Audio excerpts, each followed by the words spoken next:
Mon enfant est en pâte. Je soupçonne une forme d'empathie chez mon enfant. Comment l'accompagner?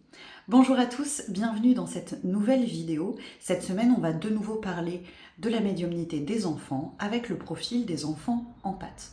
Oui, de mon point de vue, l'empathie est une forme de médiumnité et je vais vous expliquer ça tout à l'heure. Évidemment, dans cette vidéo, on ne parlera pas de l'empathie mentale.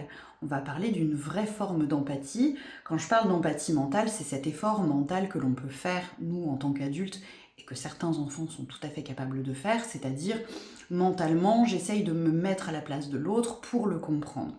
Là, non, je vais parler de réelle empathie, c'est-à-dire je perçois réellement l'émotion, l'espace émotionnel, l'ambiance émotionnelle des personnes autour de moi, du lieu dans lequel je me trouve, etc., etc. Je vais faire la différence entre l'empathie et l'hypersensibilité pour bien redéfinir cette empathie. Ensuite, on ira voir ce que ça peut provoquer chez l'enfant, quelles conséquences cela peut avoir sur un enfant et comment entretenir cette empathie, comment la prendre en charge pour éviter qu'elle ne soit subie et que ce soit délicat pour tes enfants. Si tu me découvres par le biais de cette vidéo, moi c'est Marion, je suis énergéticienne. Je travaille donc avec le domaine des énergies, de l'invisible, de la médiumnité, de l'extrasens. Et j'ai à cœur vraiment de parler de médiumnité des enfants, qui est un sujet qu'on évoque, je trouve, assez peu, alors qu'aujourd'hui, la plupart des gens reconnaissent que les enfants ont un lien avec l'invisible assez important. Donc ce paradoxe-là ne me plaît guère et je travaille fort pour essayer d'en parler le plus possible et que ce ne soit plus un tabou. Comme je vous l'ai annoncé, on va démarrer par représenter l'empathie, la différencier de l'hypersensibilité et de la fameuse empathie mentale dont on parlait tout à l'heure. Je commence par l'hypersensibilité qui est souvent confondue avec l'empathie. De mon point de vue, ce sont réellement deux choses différentes. Tu as le droit d'avoir un autre avis, mais je vais vous expliquer vraiment ma vision de l'empathie pour qu'on puisse réellement prendre en charge la vraie capacité empathique. L'hypersensible est sensible à lui-même. C'est-à-dire qu'il a une sensibilité qui lui appartient, qui est très forte. Ça peut être bien sûr une sensibilité émotionnelle, mais ce n'est pas la seule sensibilité dont l'hypersensible peut être hyper, être hyprasensible. On peut avoir une hyprasensibilité visuelle, ne pas supporter la lumière. On peut avoir une hyprasensibilité auditive, ne pas supporter certains bruits, nous mettre vraiment dans l'inconfort. Bref, il va réagir avec sa sensibilité de façon extrêmement forte. Ce qui ne signifie pas donc qu'il est forcément en lien avec les émotions des autres à l'extérieur, puisque ça, pour moi, c'est vraiment la caractéristique de l'empathe. L'empathe perçoit, ressent les émotions des autres comme si elles étaient siennes. C'est donc, encore une fois, différent de cette empathie mentale où on fait l'effort de se mettre à la place de l'autre et d'essayer de comprendre ce qu'il ressent. L'empathe va vraiment absorber l'émotion de la personne à côté de lui, de la foule autour de lui, ça dépend évidemment des situations, et se retrouver du coup à ressentir les émotions des autres comme si elles lui appartenaient. C'est tout là l'origine de l'inconfort qui peut être vécu par un empathe, qu'il soit évidemment enfant ou adulte, même si on va plus parler des enfants aujourd'hui. L'immense difficulté pour ces enfants-là, pour ces empathes-là, c'est du coup d'apprendre à faire réellement la différence entre leurs propres émotions et les émotions des autres. Et puis, parfois, ça va provoquer des difficultés à être en lien. Alors, tant qu'il y a une ou deux personnes, ça peut passer, sauf si les émotions sont très fortes. Et ensuite, ça peut provoquer aussi des mécompréhensions. Quand on confond ses propres émotions avec celles de l'autre en face, il est très facile de se retrouver à culpabiliser alors que l'on ne devrait pas, à se sentir triste alors qu'on ne devrait pas. Et dans la construction d'un enfant sur le plan émotionnel, ça peut mettre un sacré bazar. Les conséquences d'une empathie mal gérée, mal accompagnée, c'est donc la confusion des émotions, la difficulté à retrouver sa propre émotion et à s'écouter soi, sans se laisser embarquer par l'émotion de l'autre, ce qui peut, à terme, dans certains cas extrêmes, amener à une forme de manipulation involontaire. On accueille l'émotion de l'autre comme étant la sienne, du coup, on se comporte de façon à apaiser l'émotion, alors qu'elle n'est pas de notre responsabilité. Mais aussi, de façon générale, je ne peux plus aller dans la foule, je ne peux pas supporter certains espaces, et j'ai un gros besoin de solitude pour me couper de ces émotions, même si je n'ai pas conscience que j'absorbe les énergies des autres. Alors comment on apaise tout ça?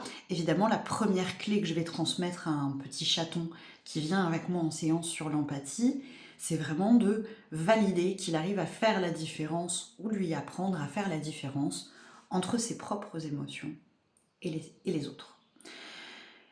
Évidemment, un empathe qui a l'habitude, qui prend l'habitude de recevoir des informations de la part des corps émotionnels des autres personnes autour de lui, va sentir au bout d'un moment la différence entre les deux.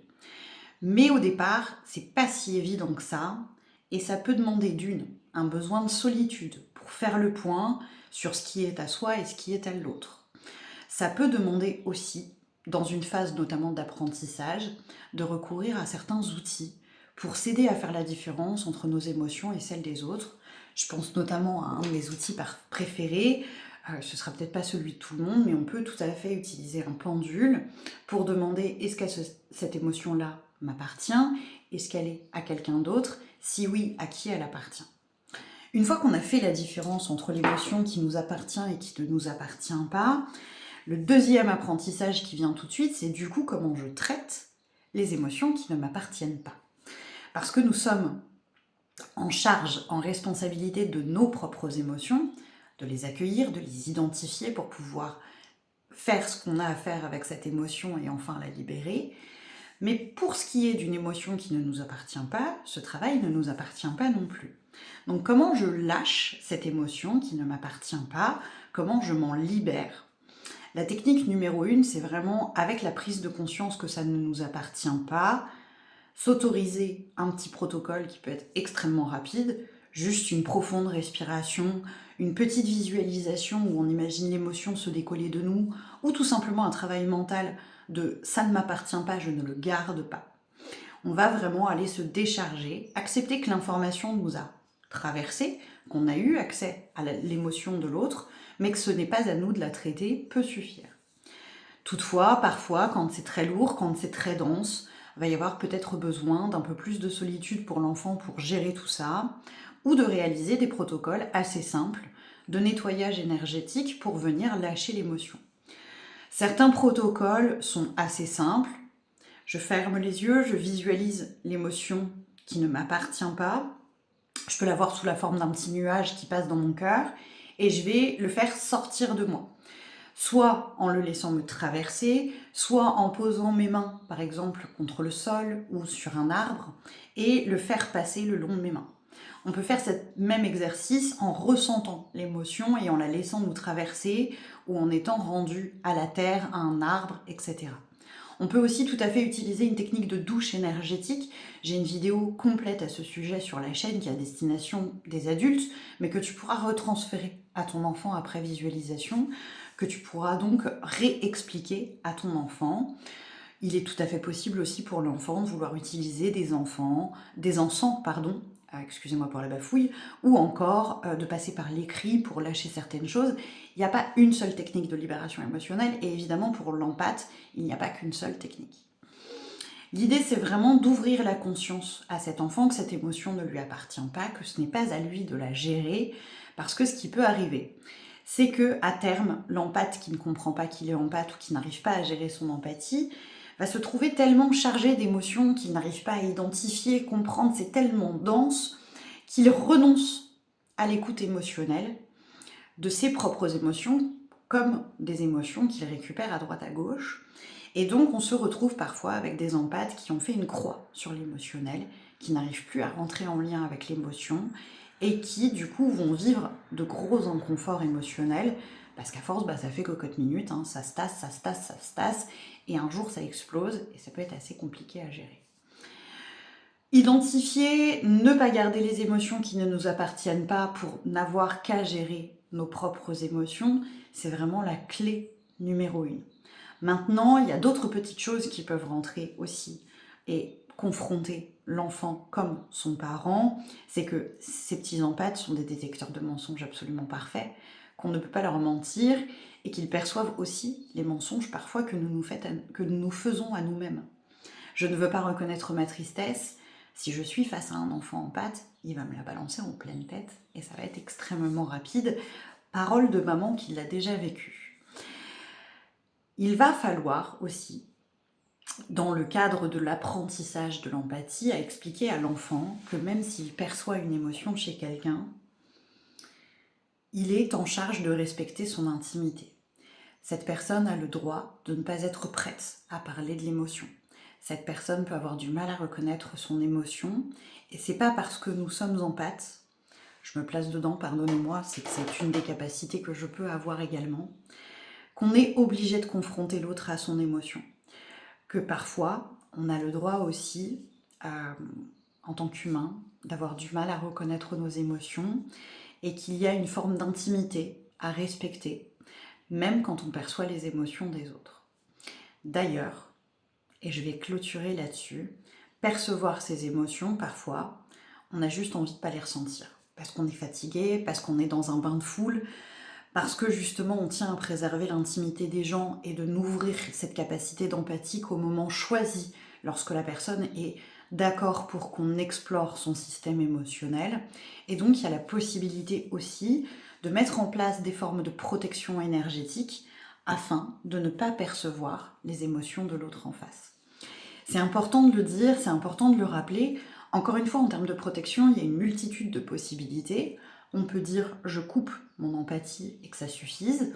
On peut venir utiliser des techniques de protection comme la technique de la bulle de protection. Encore une fois, j'ai déjà une vidéo complète à ce sujet que tu peux consulter sur la chaîne si tu le souhaites. Encore une fois, à destination des adultes, mais qui pourra très facilement être réexplicable à ton enfant avec des mots choisis. Il y a d'autres techniques de protection, bien sûr, des pierres, des choses qui peuvent t'accompagner, des outils qui peuvent être utilisés. Et il n'y a pas une technique parfaite de protection. Mais c'était important pour moi de rappeler sur cette fin de vidéo que, bien sûr, ton enfant peut se mettre à distance quand il en a besoin, s'il en ressent l'envie, ou tout simplement pour passer à autre chose quand c'est un peu trop dur, un peu trop dense. On n'est pas obligé de subir cette empathie, on peut la choisir et la vivre sereinement. Évidemment, dans cette vidéo, j'ai essayé d'être la plus claire possible. Je ne peux pas parler de tous les cas de figure de l'empathe, mais bien sûr, sens-toi libre, si tu le souhaites, de me laisser en commentaire tes questions, et je n'hésiterai pas à venir y répondre directement par écrit, ou à refaire une deuxième vidéo, si vous avez besoin que j'aille plus loin dans certains détails. N'hésitez pas à me dire aussi si à certains moments j'ai manqué de clarté, ou à me faire part de la difficulté que ton enfant rencontre, pour que je puisse t'accompagner un peu plus personnellement si tu le souhaites. Je rappelle d'ailleurs qu'il y a une prestation dédiée aux enfants en lien avec l'invisible chez moi, si vous en ressentez le besoin, si vous avez envie d'être accompagné de façon personnelle et individuelle, toi avec ton enfant, ce sera avec joie évidemment que je vous accueillerai tous les deux au cabinet en présentiel ou à distance en visio, les deux seront possibles. Je vous remercie d'avoir regardé cette vidéo jusqu'à la fin et je vous souhaite une belle journée. Ciao ciao les petits chats.